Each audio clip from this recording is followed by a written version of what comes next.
ആവശ്യം ശക്തമാക്കി വിദ്യാർത്ഥികളുടെ കത്ത് ഗതാഗത വകുപ്പ് മന്ത്രിക്ക്. ദേശീയപാത വികസനത്തിന്റെ ഭാഗമായി വെള്ളൂർ ഗവൺമെന്റ് ഹയർ സെക്കൻഡറി സ്കൂളിലേക്കുള്ള വിദ്യാർത്ഥിയുടെ യാത്രാക്ലേശം പരിഹരിക്കുന്നതിനായി ഹൈവേക്ക് മുകളിലൂടെ നടപ്പാത അനുവദിക്കണമെന്ന് ആവശ്യമുന്നയിച്ച് കേന്ദ്ര ഗതാഗത വകുപ്പ് മന്ത്രി നിതിൻ ഗഡ്കരിക്ക് വെള്ളൂർ ഗവൺമെന്റ് ഹയർ സെക്കൻഡറി സ്കൂളിലെ മുഴുവൻ വിദ്യാർത്ഥികളും ചേർന്ന് കത്തെഴുതി.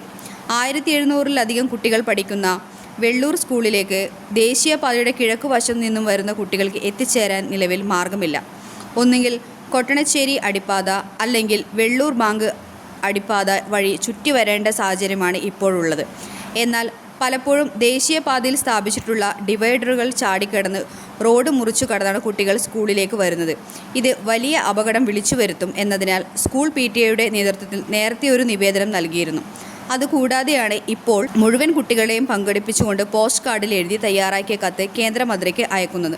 കുട്ടികൾ തയ്യാറാക്കിയ കത്ത് സ്കൂളിൽ വെച്ച് മുൻ MLA C. കൃഷ്ണൻ ഏറ്റുവാങ്ങി. ചടങ്ങിൽ PTA പ്രസിഡന്റ് രാജേഷ് അധ്യക്ഷത വഹിച്ചു. Principal Jayachandran K. സ്വാഗതവും headmistress Deepavi, Viswanathan KK, school leader Ashish T, staff secretary PV Surendran എന്നിവർ സംസാരിച്ചു. Juju golden diamonds, central bazaar, opposite Magnum mall, main road, Payyanur. Juju golden diamonds, ഏറ്റവും നല്ലത്.